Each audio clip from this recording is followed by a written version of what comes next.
Welcome back to Rev Endurance Sports and another edition of the Rev Hot Seat. Today I've got Lori Hecklin with me, and Lori went and did La Top Tour, which was a stage that the tour was going to go through on stage 14? Stage 14. And it was about a 90-ish mile stage with 14,000 feet of climbing. So a very difficult stage. I think there were 5 classified climbs. Mm-hmm. And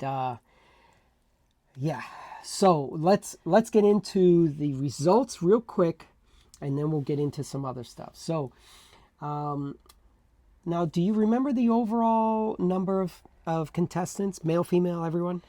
Somebody said there were 16,000, but I didn't see that anywhere. I was just told that. Yeah, so I think the entries are limited to 16,000. Be that as it may, 2,800 women.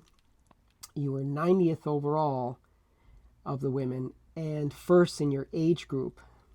So let's talk about your equipment, because obviously you had to travel to France. So what did you decide to take to France to do this event? So I took my Ritchie because it was steel. Yep. Just easier to travel, a little heavier bike, but we kind of joked about that, about the weight of bikes and just not eating as much. It kind of counteracts for the weight of a steel bike. Very comfortable ride. Was really happy I had it. Yep. Yeah, it's easy. For one, I can't put my Bianchi together because the integrated handlebars. So Yep. I can't travel with that one easily without buying a new case. So the Ritchie went and it was fine, and the wheels are great. And I went tubeless. Didn't have any problems with any flats, no mechanicals. Yeah. Yeah, very happy about. So gearing choice.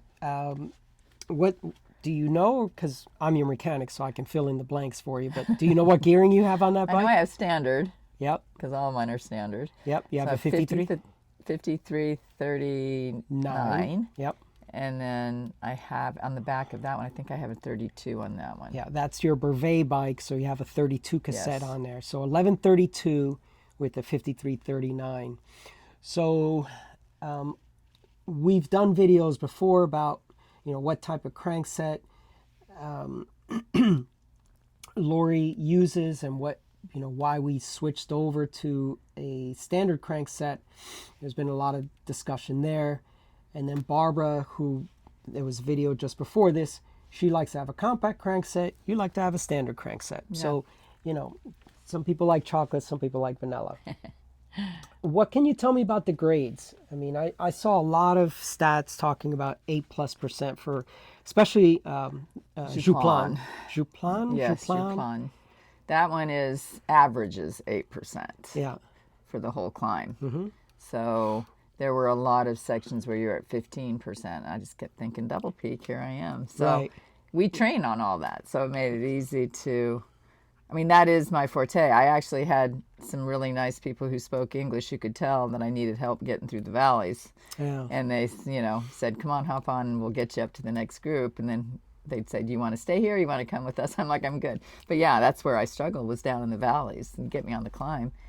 And because in descending, I've gotten way better, but when you don't know the roads, I'd pass people, a lot of people that I'd ridden with on the climbs, and then I'd see them pass me on the descents, and we'd all meet up in the valley again. So those people, you kind of end up with the same group that you started with, basically.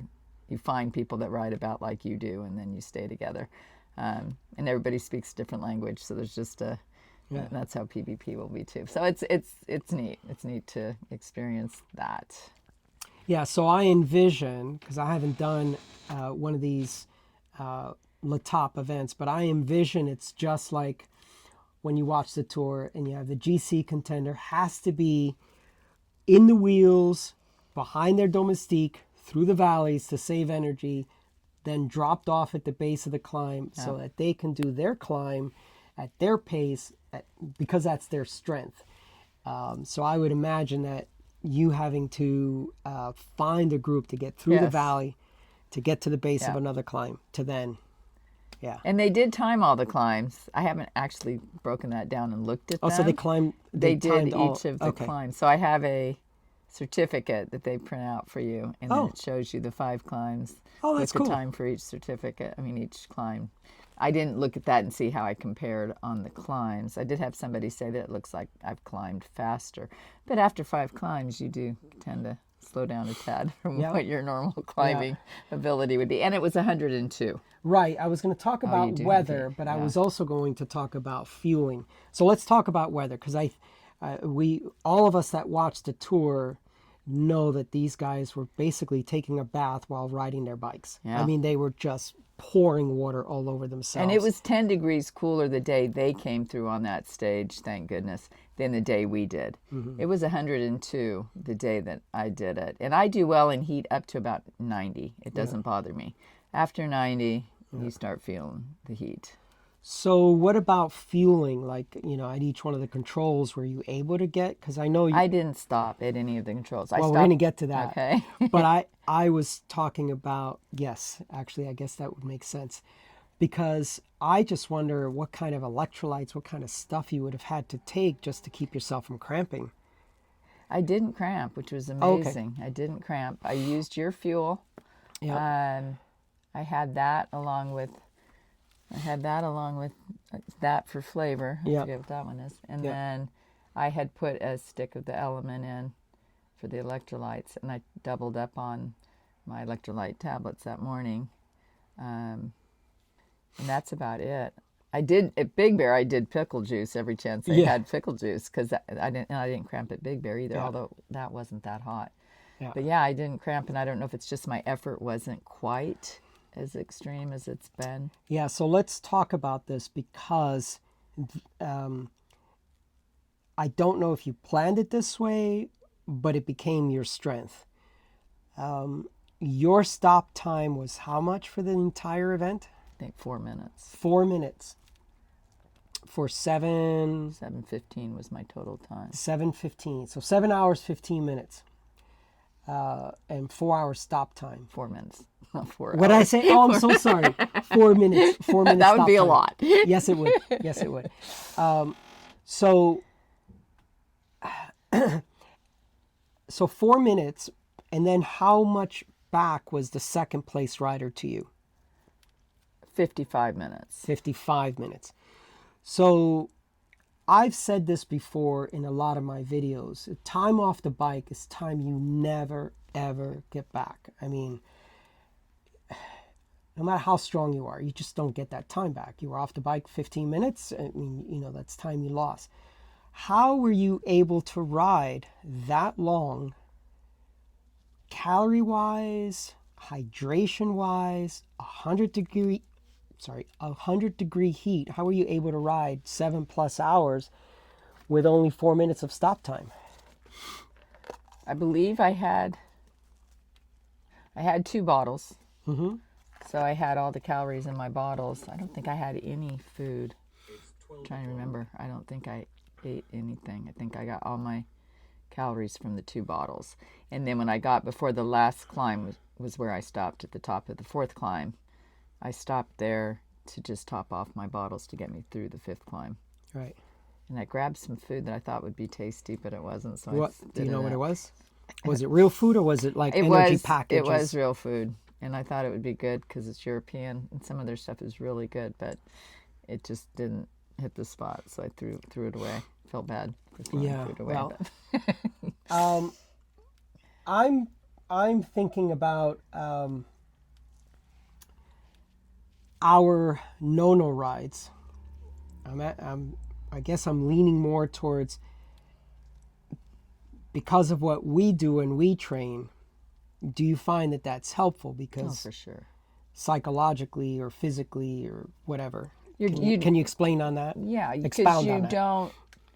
You don't become dependent on needing a stop. And what I have found, since my body is so used to running on that system, I don't normally get lactic acid ever. The only time I will know what you're talking about is if I've stopped for a while after I've been riding and I go to ride again. Then I feel it. But that's why I don't like to stop. because I'll never feel it if I don't stop. Same thing with having to go to the bathroom. If I don't get off the bike, I never notice that I have to go to the bathroom. In fact, I don't think I even went until a couple hours after that ride was over. So it was like 6 in the morning till 5 at night till I went again. But that's just it, I think, because I only had the 2 bottles of water. Well, I mean, it might have been 3 because I topped it off. you might have been severely dehydrated. Probably. We don't recommend this. You have to understand that for many, many years, I have been training myself this way, and anyone who wants to come with me on my rides, that we do what's called a no-no ride. No stops for no reason. We don't stop to regroup. We don't stop for pictures. We don't stop for fluids. We don't stop for potty breaks. We do not stop for 6, 7, 8 hours. And these are usually late fall, winter, early spring. We don't do them when it's 100 degrees out because that's just silly. But we may do a one-stop 6-hour ride or a one-stop 8-hour ride.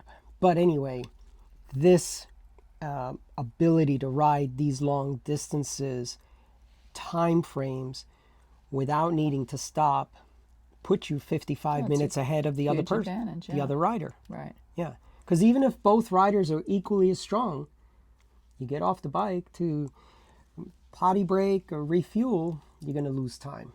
Okay. I noticed that the elevation for the highest climb was only about 5,500 feet. So that's like Palomar here, which is, 30 miles from us. So no effects of altitude, probably. No. Yeah. Didn't have any over there. Yeah. It's funny when I watch the tour and they talk about, oh my God, we're going over 2,000 meters today. And, that's like, 6,600 feet or something like that. And I'm like, it's not that high. I mean, and I'm talking from a sea level person. But I am curious because you've gone to Tahoe quite a bit, and I'm just curious, how do you feel when you've ridden over 7,000 or 8,000 feet for a week or so? It's a huge difference for me because that is my limiting factor, is my cardio. And my legs, I never get sore legs because my cardio limits how hard I'm allowed to work them. The only time I can get my legs sore is after I've been in Tahoe and come back home. Then my cardio can keep up to what my legs actually have the strength to do. Yeah. And it's a huge benefit, which is why I'm wanting to move to Tahoe. But no, it's very beneficial for me because it evens out my systems, takes care of my weakness. But yeah, so we all have different strengths, and so I have a pretty good cardiovascular engine, but my legs give out. And then she's kind of the opposite. Her legs, they don't feel anything, but then her cardiovascular system is what limits her. So getting up into that mountain air or elevation for a week at a time. I mean, you spent quite a bit of time this year going back and forth and skiing as well. Yeah. So it's nice that your son has a place up there. Yes, it is. So Yes, it you're is. able to go up there. Okay. So we'll talk briefly about what's next. So PBP, you leave tomorrow. We'll have more talking about PBP. I'm sorry, Paris, Brest, Paris. So a 1,200 kilometer, 750 mile unsupported brevet. So what are your thoughts? You're leaving tomorrow. What are you thinking? Excited. I'm ready. I'm really ready. I think I've just been getting advice from a lot of different people who've done it, and feel much better after talking to them. And there's the unknown, and the unknown always freaks you out a little. But when you talk to people that can kind of reassure you of things that, I think it's gonna be great. I'm really looking forward to it. Yeah. And it's beautiful countryside. So. Yeah. So it's 1,200 kilometers, 750 miles in a 90-hour time period. And you have to get to certain controls, checkpoints, and you have to get to the turnaround by a certain time, and so on and so forth. So some folks say it's not a race. Well, you got to keep some pace about you to make sure you make each one of the checkpoints on time, and you make each one of the controls, as they call them, because you still have to manage your off the bike time, your sleep time, and mechanicals, who knows what, right? Sleep deprivation is a major portion of this. It's 90 hours, so you can do the math. That's just 6 hours shy of 4 days. Most people can't stay awake that long, or even 3 days, right? So there has to be some time management for sleeping and stuff. And that's my Achilles heel. Sleep deprivation really haunts me, if you will. Okay, so we're going to close off this video because I've got other stuff to do and I don't want these videos to get too long.